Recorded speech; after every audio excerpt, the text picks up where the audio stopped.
Hello students, आज हम कर रहे हैं क्लास 10th का topic pair of linear equations in two variables. Two variables बच्चों, जैसे हमारे पास x और y है या s और t है, इसमें आपको कोई भी इक्वेशंस मिल रही हैं, उनके पेयर जैसे मतलब दो इक्वेशंस होगी, ठीक है, उनके बारे में हमारा पूरा चैप्टर है। तो इस चैप्टर का जो भी एक मेन पार्ट है, जो आपको मेन समझना है, वो मैंने इसमें लिख रखा है, तो आप समझिए। देखो क्या होता है। सबसे पहले तो बच्चों बात करूँ कि दो लाइंस, मैं बोलूँ आपसे कि आप कोई भी टू लाइंस हैं उनको कैसे इमेजिन कर सकते हो। मतलब आप इमेजिन कर सकते हो या तो वो लाइन क्या होंगी, इंटरसेक्टिंग होंगी, या वो लाइंस क्या हो सकती है, पैरेलल हो सकती हैं, या वो लाइंस क्या हो सकती हैं, कोइंसिडेंट लाइन हो सकती हैं।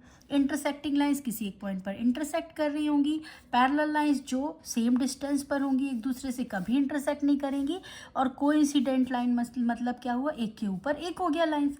तो ये लाइंस की हमारी पॉसिबिलिटी हो सकती है, कोई भी दो लाइंस की। अब बच्चों जो इंटरसेक्टिंग लाइंस है, देखो हम बात कर रहे हैं इसमें pair of linear equations in two variable जो हैं उनके सॉल्यूशन की, ठीक है।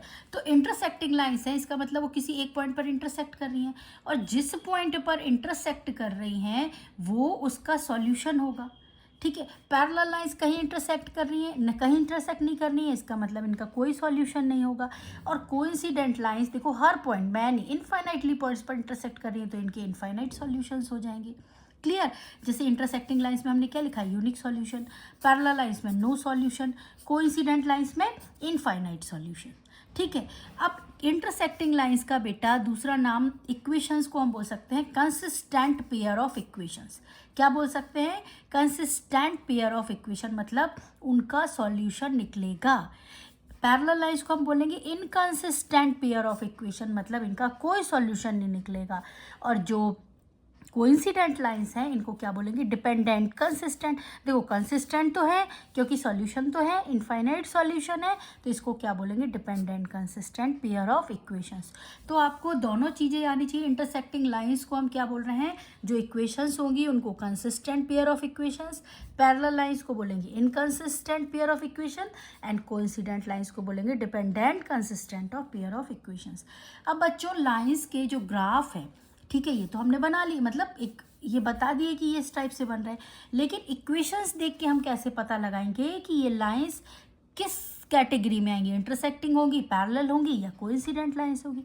तो इनका क्या है, एक तरीका है। देखो हमारे पास स्टैंडर्ड फॉर्म ऑफ इक्वेशंस क्या होती है टू वेरिएबल की, ए एक्स, मतलब नॉर्मल हम लिखते हैं a x plus b y plus c equals to 0। ये x का टर्म हो गया, ये y का टर्म हो गया, ये कांस्टेंट टर्म हो गया।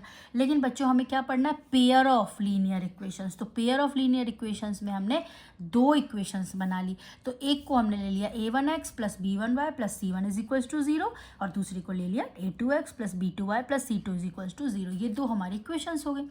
अब क्या होगा, x के जो कोफिशिएंट्स हैं दोनों इक्वेशंस में, उनका रेशियो निकालिए। इट मीन्स a1/a2, b1/b2 निकालो। अगर a1/a2 not equals to b1/b2 आ रहा है तो वो किस में आएंगी, इंटरसेक्टिंग लाइंस कहलाएंगी। क्या कहलाएंगी बच्चों, इंटरसेक्टिंग लाइन। जैसे देखो मैंने एग्जाम्पल लिखे हुए हैं, 2x plus 3y plus 7 is equals to 0, 4x plus 8y plus 9 is equals to 0। x का कोफिशिएंट दोनों में जो हैं, सिर्फ कोफिशिएंट लिखने हैं a1/a2 2/4, और यहाँ y के कोफिशिएंट क्या है बच्चों, 3/8, ये लिखे। अब जब आप इसको सिंप्लीफाई करोगे तो 1/2 नॉट इक्वल्स टू 3/8। इसका मतलब ये किसको फॉलो कर रहा है, किसको फुलफिल कर रहा है, a1/a2 not is equals to b1/b2। तो लाइंस क्या हो जाएंगी बच्चों, इंटरसेक्टिंग लाइंस हो जाएंगी। क्लियर हुआ। मतलब आपको a1/a2 का रेशियो निकालना है, b1 और b2 का रेशियो निकालना है। अगर वो नॉट इक्वल आ रहा है तो इंटरसेक्टिंग होगी। अब अगर वो a1/a2 एंड b1/b2 इक्वल आ रहा है, ठीक है, चलो अब क्या करें, नॉट इक्वल तो गया, इक्वल आ रहा है, और c1/c2 भी निकालो। फिर उस केस में देखो, फर्स्ट केस में आपको c1/c2 की कोई नीड नहीं है। जैसे ही आपको दिख गया ये नॉट इक्वल है तो आप डायरेक्ट बोल दोगे दीज आर इंटरसेक्टिंग लाइंस।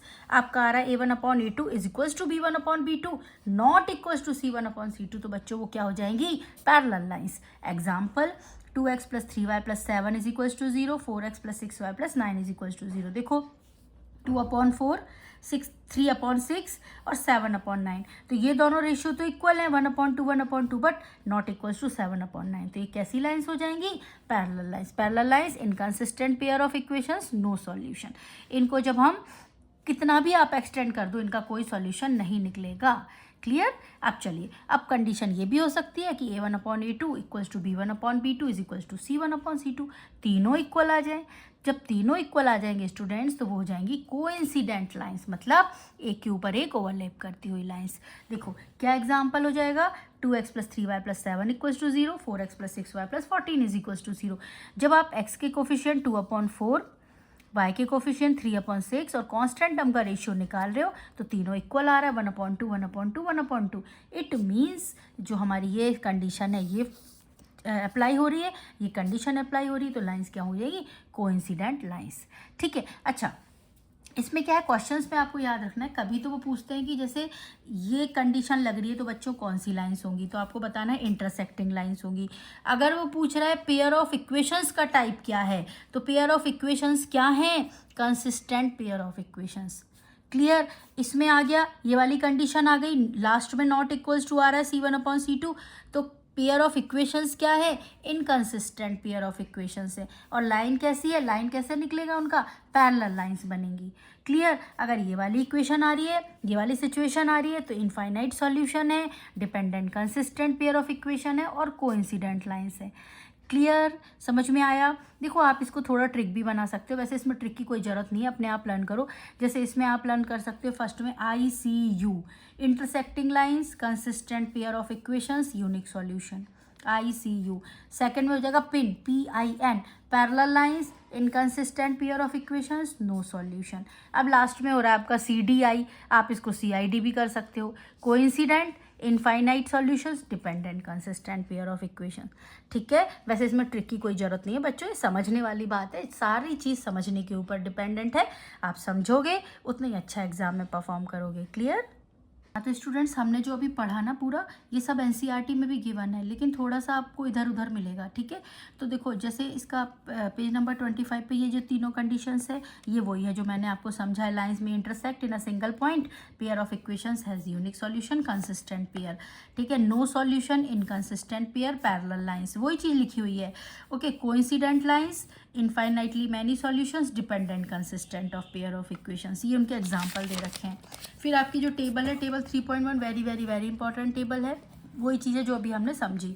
अब उसके बाद हमारे आते हैं क्वेश्चंस। एग्जांपल 1 है, check graphically whether the pair of equations x + 3y = 6, 2x - 3y = 12 is consistent, if so solve them graphically. पहले बोल रहा है आपको चेक करना है कि ग्राफिकली चेक करना है कि ये जो पेयर ऑफ इक्वेशंस है ये कंसिस्टेंट है। अब कंसिस्टेंट का मतलब क्या, इंटरसेक्टिंग लाइंस है, यानी किसी एक पॉइंट पर इंटरसेक्ट कर रही होंगी। तो पहले तो हम इन दोनों के ग्राफ प्लॉट कर लेते हैं। इन दोनों के ग्राफ कैसे प्लॉट करेंगे, x + 3y = 6 है, तो वही जैसे हम 9th क्लास में करते थे ना बच्चों, टेबल बनाई, ये x हो गया, ये y की वैल्यू क्या निकलेगी, देखो यहाँ से x + 3y = 6 है, समझो x + 3y = 6 है, तो 3y = 6 - x, y क्या हो जाएगा 6 - x/3। ठीक है। अब x की वैल्यू यहाँ पुट करते जाओ, y की वैल्यू आपको मिलती जाएगी। जैसे x की वैल्यू 0 पुट करी तो y की वैल्यू क्या मिली 2, यहाँ पे 0 पुट किया तो 6/3 2 आ गया। x की वैल्यू 6 पुट करी तो 6 - 6 0 हो गया, 0/3 0 हो गया। तो 2 पॉइंट ये मिल गए, यानी यहाँ पे हम प्लॉट करेंगे क्या, प्लॉट द पॉइंट्स A 0,2 6,0। ठीक है। इसके लिए जो सेकंड इक्वेशन है उसका भी हमने x की वैल्यू जो पुट, y की वैल्यू क्या आई 2x - 12/3, अब x की वैल्यू 0 पुट करी तो -4 मिला, 3 पुट करी तो -2 मिला। तो ये हमारे जो पॉइंट है वो क्या बन गए, 0, -4, 3, -2। ठीक है। तो एक लाइन का हमने ग्राफ बनाया, x + 3y = 6, इसका बना a पर इंटरसेक्ट होगा और b पर, मतलब a पर कटेगा y एक्सिस को, और ये इस पॉइंट पर इसको मीट करा दिया। ऐसे 2x - 3y = 12 का हमने ग्राफ बनाया, हमें लाइन ग्राफ मिलेगा क्योंकि लीनियर इक्वेशन है। ठीक है। हमेशा याद रखना लीनियर इक्वेशन है, क्यों है लीनियर, क्योंकि डिग्री इसकी 1 है। लीनियर इक्वेशन का ग्राफ हमेशा लाइन होता है, लीनियर वर्ड में लाइन छुपा हुआ है तो लाइन ग्राफ होगा। ठीक है। अब हमें बताना है कि ये कंसिस्टेंट हैं। ठीक है। चेक करना है हमें कंसिस्टेंट है, बिल्कुल कंसिस्टेंट है। यहाँ पे इंटरसेक्ट कर रहे हैं, किस पॉइंट पर इंटरसेक्ट कर रहे हैं, 6,0 पर इंटरसेक्ट कर रहे हैं। ठीक है। क्वेश्चन में लिखा था if so solve them graphically. अब सॉल्व का क्या मतलब है, मतलब इनकी वैल्यू निकालो, इनका आंसर फाइंड आउट करो, तो वही लिखा हुआ है इनका सॉल्यूशन। तो सॉल्यूशन क्या हो जाएगा 6,0। क्लियर। ओके, नेक्स्ट क्वेश्चन है वैसे, graphically find whether the pair of equations has no solution, unique solution और इनफाइनाइटली मैनी सॉल्यूशंस। तो जो आपके पास बच्चों इक्वेशन है, देखो सेकंड इक्वेशन थोड़ी अपॉन में दे रखी है, इसको ढंग से सॉल्व करना, पहले इसको सिंप्लीफाई कर लो, इसका एलसीएम ले लो 5, ठीक है। फिर जो इक्वेशन आएगी हमारी उसको इस फॉर्म में कर लो, 5x minus 8y plus 1 is equals to 0।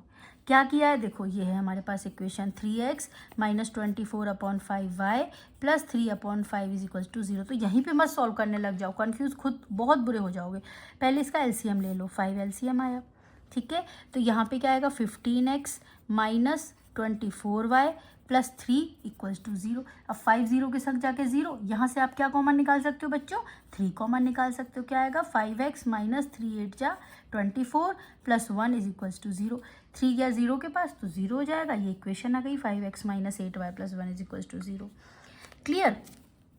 अब क्या होगा, हमको क्या करना है, but this is the same as equation 1। अब ये इक्वेशन और ये इक्वेशन सेम हो गई, तो इसमें रेशियो की क्या बात है, आप 5/5 माइनस 8/-8 1/1 सब सेम आ गया। मतलब क्या हो जाएगा, therefore they are coincident lines. Coincident line की हमने ये कंडीशन पढ़ी है ना, infinitely many solutions, A1/A2 is equals to B1/B2 is equals to C1/C2। Okay, और सेम, देखो वैसे ही समझो, सेम लाइन्स की इक्वेशन है तो एक के ऊपर एक ही तो प्लॉट हो जाएंगी, ठीक है। तो क्या हो जाएगा, आंसर हमने निकाल दिया, ठीक है। Have infinitely many solutions, plot few points on the graph and verify. आप वेरीफाई कर सकते हो, इसके पॉइंट्स निकालोगे, इसके पॉइंट निकालोगे, सेम ही तो आएंगे, तो बस दोनों एक ही लाइन पे हो जाएंगे। स्टूडेंट्स, अब हम नेक्स्ट वीडियो में इसकी एक्सरसाइज करेंगे, और एग्जाम्पल में अगर आपको और कोई प्रॉब्लम आती है तो आप ज़रूर मुझे कमेंट करके बताइए, मैं समझा दूंगी, ठीक है। नेक्स्ट वीडियो में हम इसकी एक्सरसाइज का 1 बाय 1 सारे क्वेश्चन डिस्कस करेंगे। ओके।